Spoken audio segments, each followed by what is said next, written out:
Le daremos ahora el uso de la palabra a la diputada Meréndira Sandoval. Diputada. Muchas gracias, doctor Esquivel. Es un honor estar aquí en este foro, honrando la memoria de don Belisario Domínguez, un mártir de la libertad de expresión, y el disenso en el sentido de haber sido invitada precisamente como una de las diputadas constituyentes, la única en términos de género, que firmó bajo protesta la Constitución, y quiero tener esta posibilidad para explicar algunas de las razones que me llevaron a votar en contra de la Constitución, junto con mi otro colega de bancada, también miembro de la fracción parlamentaria de Morena, el doctor Jaime Cárdenas Gracia, como todo mundo de los presentes aquí sabe, pero tal vez a nivel de los medios de comunicación, a nivel de la sociedad, que es realmente el principal sector que tenemos que tomar en cuenta, no ha estado suficientemente informado. No fue una constitución de consenso, sino con dos personas dentro de estos 100 representantes que votamos en general en contra o que firmamos bajo protesta esta constitución. Entonces yo agradezco la generosidad del doctor Esquivel de invitarnos a compartir con ustedes nuestras reflexiones al respecto de lo que he llamado a las anotaciones que aquí preparé para esta mañana, esta tarde, los mitos y realidades del proceso constituyente. Es una realidad que fue un gran honor y una fortuna personal ser parte de la Asamblea Constituyente.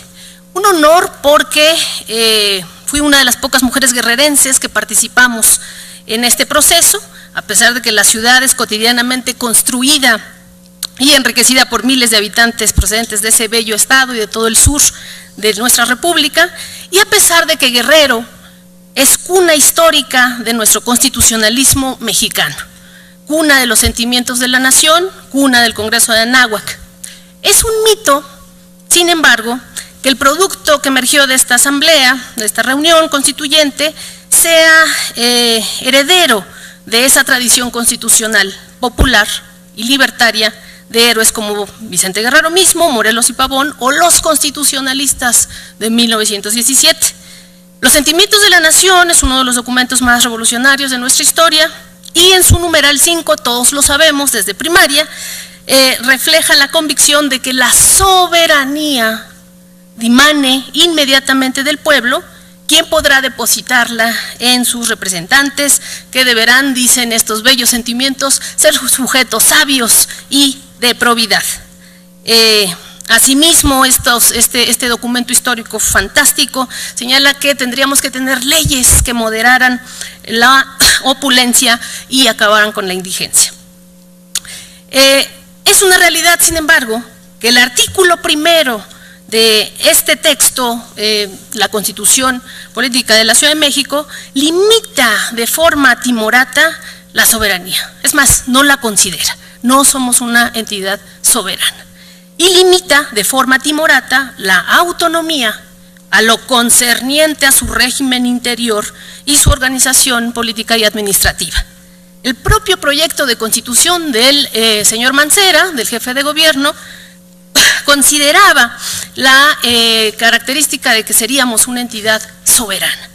En la versión finalmente aprobada, también todos lo sabemos, se elimina ese estatus, y ello va a tener implicaciones gravísimas en términos de las leyes secundarias, que es lo que nos importa ahora en este tiempo. Y la autonomía, que repito, me parece más timorata que robusta, se concentra, ya lo dije, en lo administrativo y en una muy flexible definición de lo político.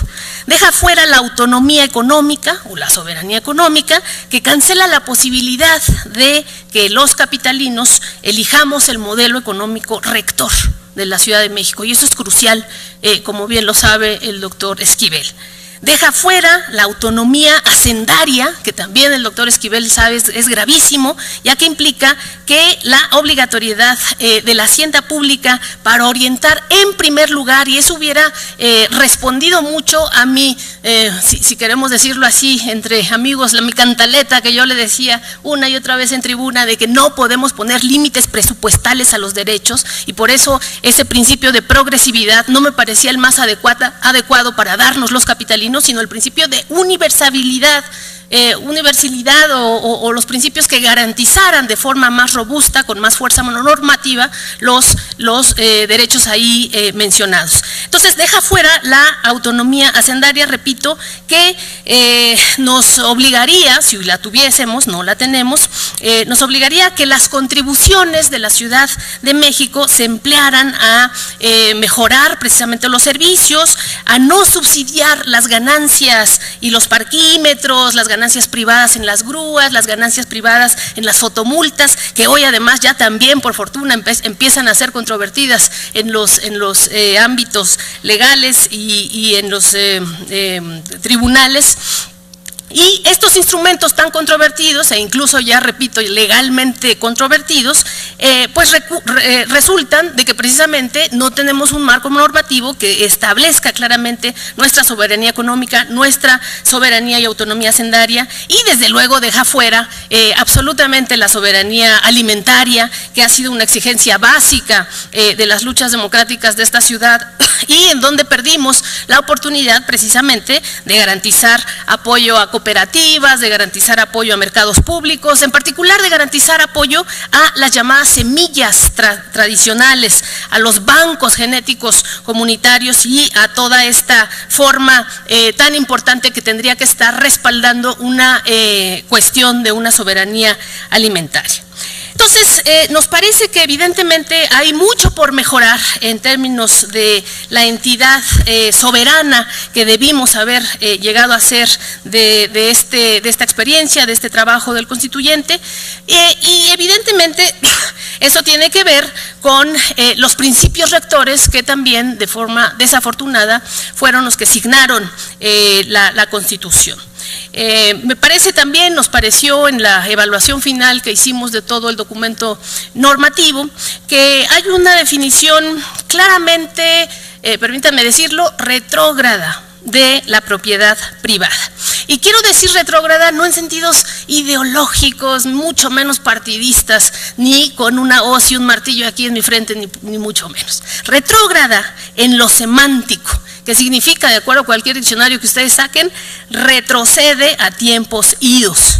Y efectivamente, hoy es vigente, a pesar de todas las reformas tan controvertidas políticamente, hoy es vigente un artículo que es el artículo constitucional 27, que en la Constitución Política de los Estados Unidos Mexicanos señala la propiedad de las tierras y aguas y todos los recursos del subsuelo corresponde originariamente a la nación, la cual ha tenido y tiene el derecho de transmitir el dominio de ellas a los particulares, constituyendo así la propiedad privada. Esto es una joya constitucional que nadie tiene en el mundo, muy probablemente, o pocas constituciones tienen. No hay una naturalización de la propiedad privada. Al contrario, hay una artificialidad, se constituye artificialmente la propiedad privada a partir de una propiedad natural, originaria, constitucional, que no es la estatal, que no es la gubernamental, sino que es la propiedad nacional. Es una joya, repito. Y esa joya quedó absolutamente eliminada en nuestra Constitución, a la que todos acudimos con buena voluntad a construir, y en donde posiciones, evidentemente como las de una servidora y muchos más, quedaron no reflejadas, porque la Constitución de la Ciudad de México, regresa a tiempos idos, digamos, idos antes de la revolución, prerevolucionarios, y señala el artículo 1 en los principios rectores que hay un absoluto respeto a la propiedad privada, como si es el artículo 3, numeral 2, como si se tratase de un derecho natural, ¿no? Y en contraste, líneas abajo y de forma pues no tan robusta, así como se dice, el respeto absoluto a la propiedad privada, dice que también hay un reconocimiento, de forma tibia me parece, a la propiedad ejidal y comunal. Y no es tanto el hecho de que diga que haya un respeto absoluto a la propiedad privada y también 2 líneas abajo un reconocimiento a la propiedad comunal y ejidal. Lo que me preocupó es de entrada en la constitucionalización de un principio rector con la propiedad privada. De ahí parte toda una lógica de principios rectores en el cual se exhibe pues un fiel reconocimiento a principios que podríamos llamar algunos, quizás no todos, neoliberales o más promercantiles que necesariamente procomunitarios o prosocietales. Los principios pro-neoliberales que yo consideré estaban minando todos y cada uno de los apartados de nuestra Constitución son, por ejemplo, los de eficiencia, eficacia, economía, racionalidad, competitividad y productividad. Están ahí como principios rectores. Se ha puesto mucho el ejemplo de este asunto de la garantía al buen gobierno y a la buena administración, que es fantástica como garantía, como eso, como una nominación de una garantía que tendríamos que tener absolutamente todos, no en esta ciudad, sino en el mundo.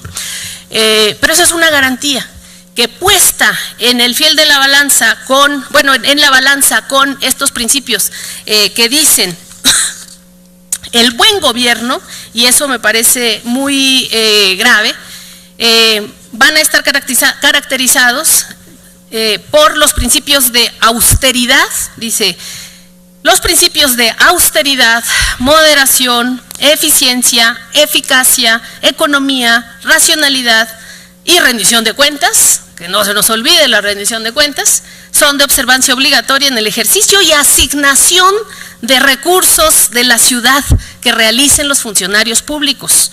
Ello va a significar que los funcionarios públicos, al asignar los recursos sociales, los recursos económicos para toda esta gran lista de derechos tan bonitos que se anuncian, de alguna forma, tienen que tener de manera obligatoria en su observancia la austeridad, la moderación, la eficiencia, la eficacia, la economía y la racionalidad.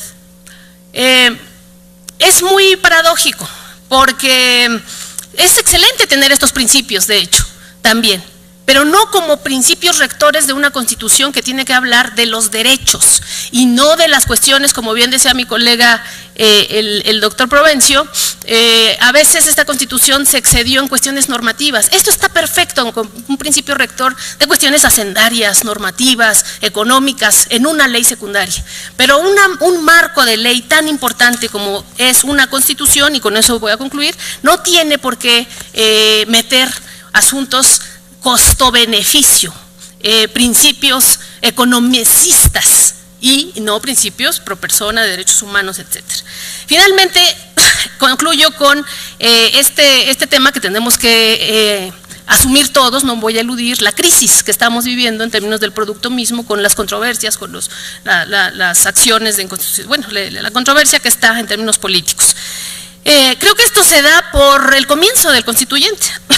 Una constitución supone, ante todo y en primer lugar, un poder constituyente. Y un poder constituyente es un instrumento a través del cual ustedes, el pueblo, no el gobierno, perdón, el pueblo, los ciudadanos, se organizan política y jurídicamente y reclaman para ellos la forma en que se quieren organizar, la forma en que quieren poner límites al poder y poner límites a los poderes fácticos. En ese sentido, ese poder constituyente, que es lo central de una constitución, no es la redacción, no es quién me vio más bonito, quién habló mejor en tribuna, qué mayoría quedó, no es eso lo central es el poder de origen constituyente, y ese poder tiene que tener la suficiente legitimidad para reclamar esa centralidad de ser poder originario.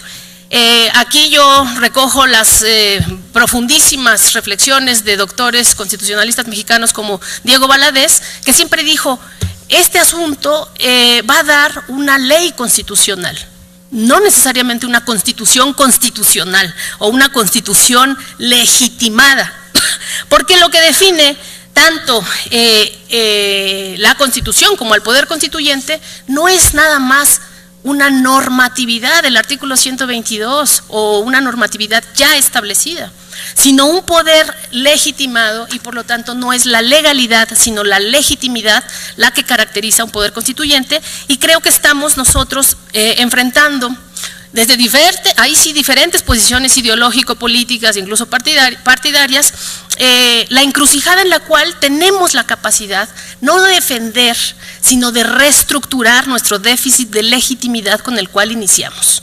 Iniciamos con un déficit de legitimidad frente a la nación, no aquí en estas cuatro paredes, pero frente a la nación, frente a nuestra ciudad, y precisamente estos momentos de crisis pues no tienen por qué ser vistos solo como de destrucción, sino también de reestructuración. Vayamos a las urnas, refrendemos esto que logramos entre todos, que yo fui minoritaria en los 100, junto con mi colega Lázaro Cárdenas, no, Jaime Cárdenas, fuimos minoritarios en no estar de acuerdo con él, pero no somos 100. Somos millones que tenemos derecho a analizarla y a votar y a refrendar y a darle la legitimidad que merece este proceso. Muchísimas gracias.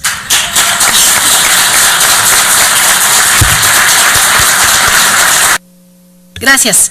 Efectivamente, en esa misma lógica de nutrir con argumentos y no descalificaciones, no venimos a repetir el espectáculo bochornoso del constituyente, en donde yo fui también blanco de descalificaciones muchas veces.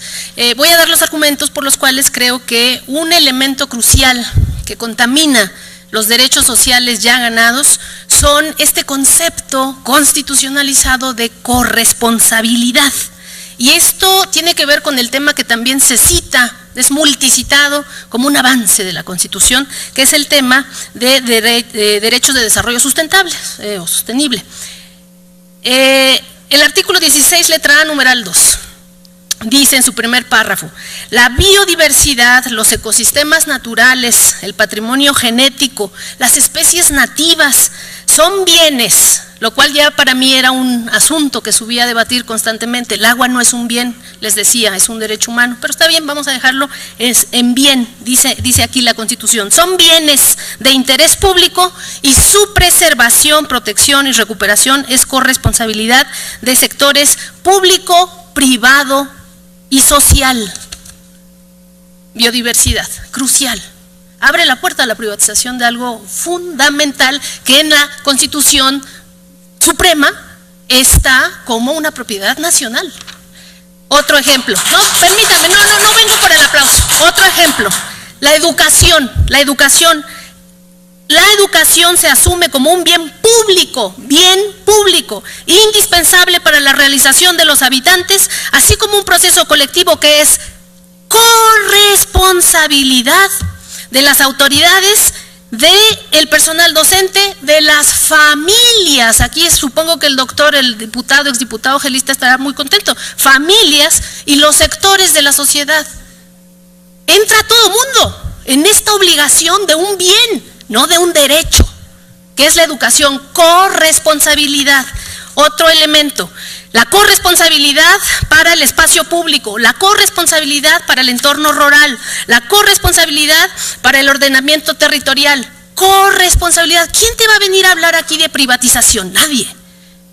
Hasta le podemos poner, no se privatizará. Claro, porque ya constitucionalizamos también de forma muy incorrecta constitucionalmente. Aquí se constitucionalizaron las APPs. Cuando una bandera de mi fracción parlamentaria y de mi diario del partido es abolir las APPs que de forma no constitucional están operando hoy en parquímetros, en multas, en grúas, etcétera. Fotomultas, perdón. Entonces, hay ejemplos que podríamos dedicarnos también a otro seminario al respecto de cómo se abre la puerta para una agenda privatizadora, o digamos filo neoliberal. Y ese es el tema que hay que debatir con el pueblo, no entre nosotros. Nosotros ya sabemos lo que va a decir cada quien. Aquí es el pueblo, es la nación, es darle a esta ley, que me parece más un ordenamiento normativo que una constitución constitucional, la legitimidad que todavía carece. Hay que debatirlo con el pueblo y ver qué se decide. Lo decía el doctor Acuña, es una cuestión de estilo, decía él, de incognoscibilidad. Yo creo que era más bien una estrategia muy adecuada para, digamos, la correlación de fuerzas que prevaleció en el constituyente, para evitar fuerza normativa, para evitar que estuviera muy claro qué se iba a decidir al final en este asunto. Entonces yo lo único que terminaría diciendo es que hay que darle una calidad de constitución a este ordenamiento, que las leyes encuentran su fundamento en la legalidad, las leyes, los ordenamientos que no son constituciones sí tienen que tener un referente previo, precedente, pero esto tiene que ser un borrón y cuenta nueva, un empezar de cero y el tener la legitimidad más que la legalidad.